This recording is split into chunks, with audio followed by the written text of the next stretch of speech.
Constitution ಬರೆದವ್ರು ಯಾರು? ಅಂಬೇಡ್ಕರ್ ಅವರು. ಅವ್ರು ಯಾವ ಜಾತಿ ಸೇರಿದ್ರು? ಮೇಲ್ಜಾತಿಯಿಂದ ಬಂದಿರಲಿಲ್ಲ ಅವರು. ಈಗ ನಿಮ್ಮಲ್ಲಿ ಒಬ್ರು ಮೆಂಬರ್ ಆಗಿದ್ರಲ್ಲ,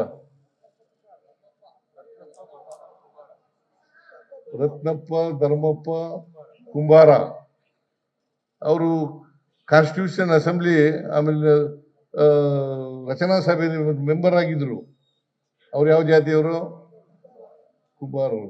ನೋಡಿ, ಎದೆ ತಟ್ಕೊಂಡು ಹೇಳಬೇಕು.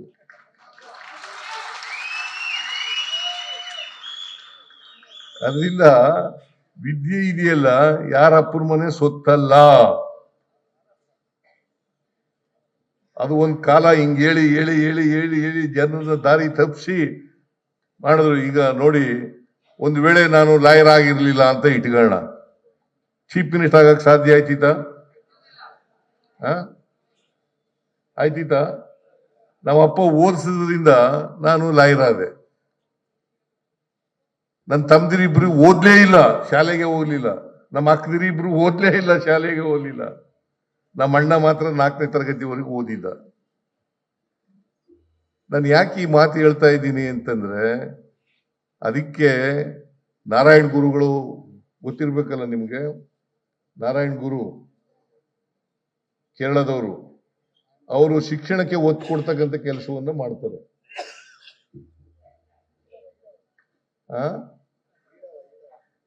ಈಡಿಗ ಈಳವ ಜಾತಿ ಸೇರಿದವರು. ಅವರು ಒಂದೇ ಧರ್ಮ, ಒಂದೇ ಜಾತಿ, ಒಂದೇ ದೇವರು ಅಂತ ಪ್ರತಿಪಾದನೆ ಮಾಡ್ತಾರೆ. ಯಾವ ದೇವಸ್ಥಾನಕ್ಕೆ ಸೇರಿಸ್ಬಿಡ್ತಿರ್ಲಿಲ್ಲ. ಅವರು ಅಸ್ಪೃಶ್ಯರಾಗಿದ್ರು. ಕೇರಳದಲ್ಲಿ ಈಳವ ಜಾತಿಯವರು ಅಸ್ಪೃಶ್ಯರಾಗಿದ್ರು. ಅವ್ರನ್ನ ದೇವಸ್ಥಾನದೊಳಗಡೆ ಸೇರಿಸ್ಬಿಡ್ತಿರ್ಲಿಲ್ಲ. ಅದಕ್ಕೆ ನಾರಾಯಣ ಗುರುಗಳು ಏನ್ ಹೇಳಿದ್ರು ಅಂತಂದ್ರೆ, ನೀವು ಯಾವ ದೇವಸ್ಥಾನದಲ್ಲಿ ನೀವು ಒಳಗಡೆ ಬಿಡಲ್ಲ, ಆ ದೇವಸ್ಥಾನಕ್ಕೆ ಹೋಗಲೇಬೇಡಿ, ನಿಮ್ದೇ ದೇವಸ್ಥಾನ ಮಾಡ್ಕೊಳ್ಳಿ, ನೀವೇ ಪೂಜಾರಿಗಳಾಗಿ. ಅಲ್ವ? ಬಹಳ ಸುಲಭ ಅಲ್ಲ? ನೋಡಿ ಎಂತ ಇದನ್ನ ಉಪಾಯ ಹುಡುಕಿ ಕೊಟ್ಟಿದ್ದಾರೆ ನಮ್ಗೆ. ನೀವೇ ದೇವಸ್ಥಾನ ಮಾಡ್ಕೊಳ್ಳಿ, ನಿಮ್ ದೇವಸ್ಥಾನ. ಯಾವ ದೇವಸ್ಥಾನದಲ್ಲಿ ನಿಮಗೆ ಪ್ರವೇಶ ಇಲ್ಲ, ಆ ದೇವಸ್ಥಾನಗಳಿಗೆ ಹೋಗ್ಲೇಬೇಡಿ, ನಿಮ್ದೇ ದೇವಸ್ಥಾನ ಮಾಡ್ಕೊಳ್ಳಿ, ನೀವೇ ಪೂಜೆ ಮಾಡಿ. ಇದನ್ನು ಮಾಡಿದವ್ರು ಯಾರು? ನಾರಾಯಣ್ ಗುರು. ಇಡೀ ಕೇರಳದಲ್ಲಿ ಮತ್ತೆ ಕೋಸ್ಟಲ್ ಏರಿಯಾ ಕರ್ನಾಟಕದಲ್ಲಿ, ಉತ್ತರ ಕನ್ನಡ ಜಿಲ್ಲೆವರೆಗೆ, ದಕ್ಷಿಣ ಕನ್ನಡ ಜಿಲ್ಲೆ, ಉಡುಪಿ, ಇಲ್ಲೆಲ್ಲ ಮಾಡಿದ್ರು ಅಂತಕ್ಕಂಥದ್ದನ್ನು ನಾವು ಇವತ್ತು ಮರೀಲಿಕ್ಕೆ ಸಾಧ್ಯ ಇಲ್ಲ.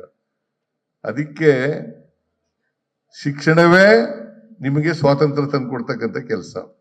ಸ್ವಾತಂತ್ರ್ಯ ಯಶಸ್ವಿ ಆಗ್ಬೇಕಾದ್ರೆ ಶಿಕ್ಷಣ ಬಹಳ ಮುಖ್ಯ ಅಂತಕ್ಕಂಥದ್ದನ್ನ ಅರ್ಥ ಮಾಡ್ಕೋಬೇಕಾಗ್ತದೆ. ಶ್ರೀನಿವಾಸ್ ಅವರು ಕೆಲವು ಬೇಡಿಕೆಗಳನ್ನ ನಮ್ಮ ಮುಂದೆ ಇಟ್ಟಿದ್ದಾರೆ. ಆ ಬೇಡಿಕೆಗಳಿಗೆಲ್ಲ ಸ್ಪಂದಿಸ್ತಕ್ಕಂಥ ಕೆಲಸವನ್ನ ಮಾಡೋಣ. ಈಗ ಇವರು BDAನವರು ಸೈಟ್ ಕೊಟ್ಟಿದ್ದಾರೆ, ಅದಕ್ಕೆ ದುಡ್ಡು ಕೊಡಬೇಕು, ಅನುದಾನ ಕೊಡಬೇಕು ಅಂತ ಹೇಳಿದ್ದೀವಿ. ಅದಕ್ಕೆ ಅನುದಾನ ಕೊಡೋಣ.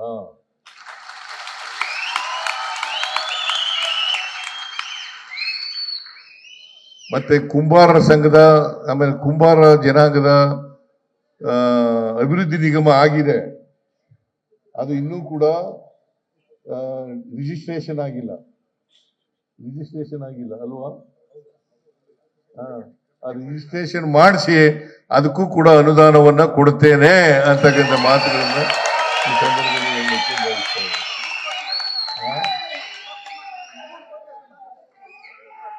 ಎಷ್ಟ ಕೊಡ್ತೀನಿ ಬಿಡಪ್ಪ, ನೀನ್ ಕೊಡ, ಬೇರೆಯವ್ರಿಗೆಲ್ಲ ಕೊಡ.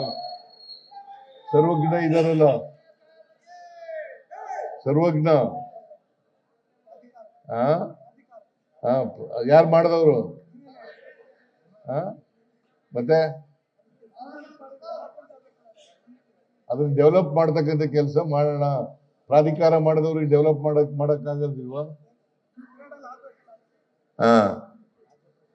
ನಿಮ್ಮ ಜನಾಂಗದವರಿಗೆ ಏನಪ್ಪಾ ಅಂತಂದ್ರೆ, ಸರ್ವಜ್ಞನಂತ ಒಬ್ಬ ವ್ಯಕ್ತಿಯನ್ನ ಸಮಾಜಕ್ಕೆ ಕೊಟ್ರಲ್ಲ, ಅದು ಹೆಮ್ಮೆ ಪಡ್ತಕ್ಕಂಥ ವಿಚಾರ ಅಂತಕ್ಕಂಥ ಮಾತು.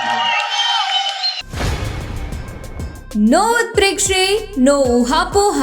ತಾಜಾ ಸುದ್ದಿ ನಿಖರ ಮಾಹಿತಿಗೆ ಬ್ರೌಸ್ ಮಾಡಿ vijayvani.net. QR ಕೋಡ್ ಸ್ಕ್ಯಾನ್ ಮಾಡಿ ಆಪ್ ಡೌನ್ಲೋಡ್ ಮಾಡ್ಕೊಳ್ಳಿ.